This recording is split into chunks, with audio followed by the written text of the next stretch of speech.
Rebonjour et bienvenue aux courageux qui, dans cette deuxième partie de vidéo, vont pouvoir comprendre sous la forme de schéma la notion de brassage intrachromosomique à la méiose et à la fécondation. Juste, j'ouvre une parenthèse, il y a trop de schémas à faire pour tout illustrer là en 10 minutes. Donc, je ne vais pas aller complètement au bout et je vais vous proposer sur ma page Instagram, oui parce que 10 minutes de SVT a une page Instagram, ça y est. Vous pouvez me retrouver là, vous faites 10 minutes SVT sur Instagram et je le mettrai en lien d'ailleurs là en bas et je vous mettrai le sujet complet avec la correction papier, d'accord? Et les schémas, tout ça. Donc maintenant on y va, je prends ma craie et c'est parti pour une grande série de schémas. Ça c'est la cellule initiale. Ici j'ai besoin de 2 paires de chromosomes. 1, 2. J'ai une cellule à 2 n égale 4 chromosomes. Okay, et je vais dessiner des gènes là-dessus. Alors je vais prendre du rouge là comme ça. Ça va être un peu dur à lire donc vous allez bien m'écouter. Ici j'ai un locus d'un gène. Okay, et à ce locus d'un gène je vais placer un premier gène. Alors ici je vais prendre B pour black. Je vais noter B. Et j'ai pas le droit de mettre BB+, là, je dois mettre BB parce que ces deux chromatides sont identiques entre elles. C'est ce qu'on appelle les chromatides sœurs. Okay, elles sont liées à la réplication de l'ADN. Je fais une vidéo là-dessus. Sur l'autre chromosome, qu'est-ce que je mets? Je mets B+. Ça veut dire que cette cellule, je la trouve où, cette cellule? Eh bien, je la trouve dans les glandes sexuelles des individus F1. Et oui, c'est eux qui sont hétérozygotes. Et ça, c'est hétérozygote. Ça, c'est une cellule de F1. C'est super important, ça. Vous y pensez pas à ce truc-là. Mais ça, c'est essentiel. Ça, c'est pas n'importe quelle cellule. C'est une cellule de F1. Une cellule germinale de F1. OK? Alors, on sait que B est lié à C. On l'a dit d'après la règle. Donc, C est là. Et là, je vais mettre C. Et ici, sur l'autre, je vais mettre C+. J'ai pas le droit de croiser.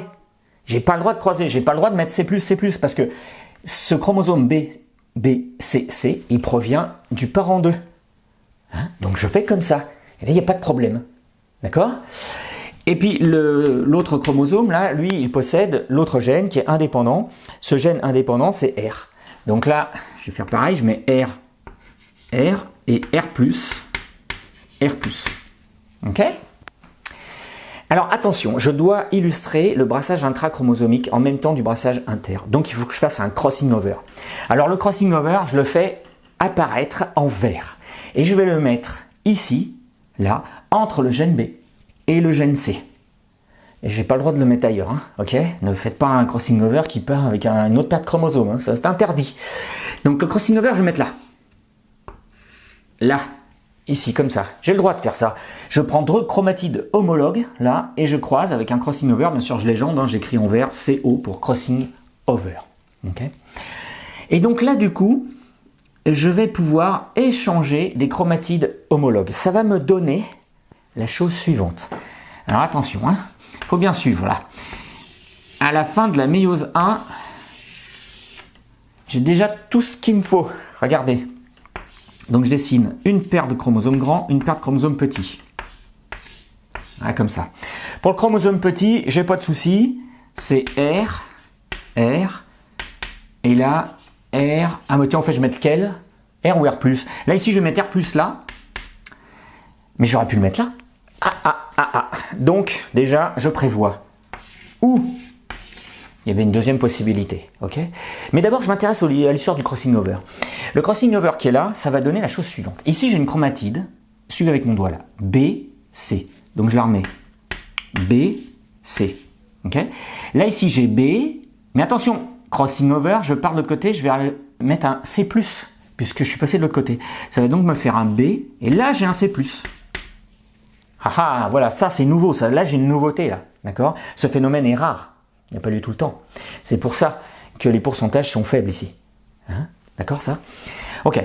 Et là, en face, donc j'ai B+, je passe de l'autre côté, associé à C, donc B+, associé à C. Et là, j'ai un B+, associé à C+. Tout va bien. Ok? Ça va, ça? J'ai ça. Mais j'aurais pu avoir autre chose. J'aurais pu avoir aussi Alors, hop là, faut pas que je sorte de la caméra. Non, tout va bien là, comme ça. J'aurais pu avoir tout pareil, mais avec R plus à gauche, donc R plus là, et R là. Ça va ça? Je ne reprécise pas, les deux chromosomes là, c'est exactement les mêmes. Vous, dans une copie, vous n'avez pas la flemme, vous le faites. Moi là, c'est pas que j'ai la flemme, en fait, c'est que ça va pas rentrer dans mon schéma. Donc je m'arrête ici, d'accord? Bon, très bien. Alors là, ce que je vais faire maintenant, c'est que je vais séparer en méiose 2, ici, division équationnelle, là comme ça, et je vais obtenir mes 4 gamètes. Ces 4 gamètes, on va dire que ce sont des spermatozoïdes, d'accord? Donc, tac, tac, hop, hop, un grand, un petit à chaque fois. Au fait, je suis à combien là? Je suis à n égale 2. N égale 2, n égale 2. Et ça, c'est une ligne de gamètes, d'accord? Alors, on y va. J'ai B, C. Comme ça. J'ai R, là. Ici, j'ai B, C+.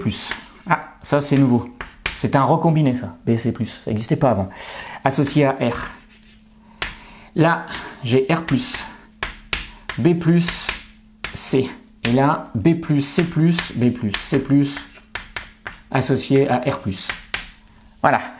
Alors ça, c'est des gamètes, c'est des cellules sexuelles. Okay, elles ont un génotype. Ce génotype, on l'écrit de la manière suivante. On met entre parenthèses, je vais mettre là comme ça. Il n'y a qu'un seul chromosome, là, ici, pour chaque paire de chromosomes. Donc du coup, je fais comme ça. Je fais une barre, une virgule, une petite barre. Petite barre, grande barre, virgule, parce que c'est pas les mêmes chromosomes. Vous suivez là? Ouais? Ok. Donc là-dessus, je vais mettre B, C, R. Voilà. Je continue, je vais placer mes barres, ce sera plus simple. Tac, tac, tac, tac, tac et tac. Voilà, comme ça. Là, ici, j'ai B, C+, B, C+, R, B+, C, associé à R+, et B+, C+, associé à R+. Voilà. Ça y est. Quelles sont les proportions de ça? C'est quelle est la proportion de BCR, de B+, CR+, et tout ça?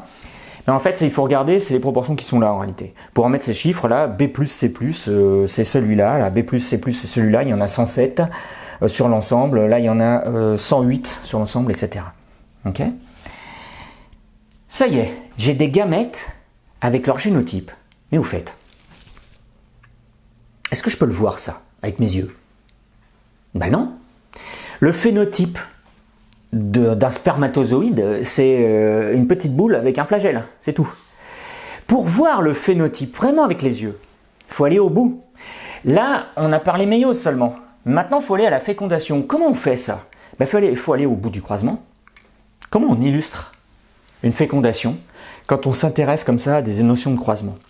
Et bien avec ce qu'on appelle un tableau de croisement. C'est là qu'on dessine au tableau de croisement. C'est pour illustrer les brassages chromosomiques à la fécondation. Voilà. Alors comment on fait? Ben on prend ces gamètes-là, là comme ça, okay, on les met en ligne. Et on les croise avec les gamètes d'un parent d'eux. Et lui c'est facile, il est homozygote récessif. Ça fait comme ça. Regardez le tableau de croisement. Alors pareil, il ne faut pas se planter. Hein. On ne pardonne pas hein, une erreur là-dessus.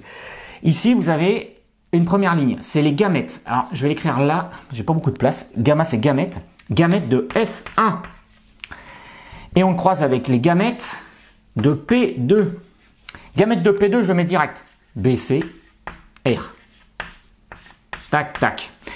Et les gamètes de F1, c'est quoi? Ben, c'est ça. C'est cela là. Alors, je vais mettre BC, R comme ça.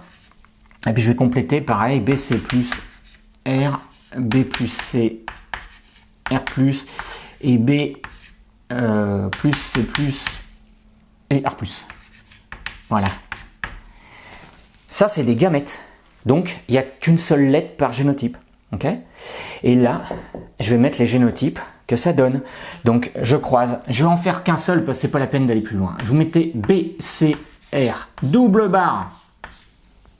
Double barre. Tiens, d'ailleurs, j'ai oublié de la mettre là. Voilà. Ici. Pourquoi double barre? Parce que c'est à nouveau des paires de chromosomes homologues. Ils se sont réunis à l'issue de la fécondation. Et en dessous, BC et R. Je ne mets pas de virgule là, pardon. Je mets entre parenthèses. Qu'est-ce que ça donne comme phénotype ça? Ça me donne B, C, R entre crochets. Pourquoi? Parce que ce sont des récessifs. Ça, au fait, c'est ce qu'on appelle un phénotype parental de type P2 que je retrouve là. Ok?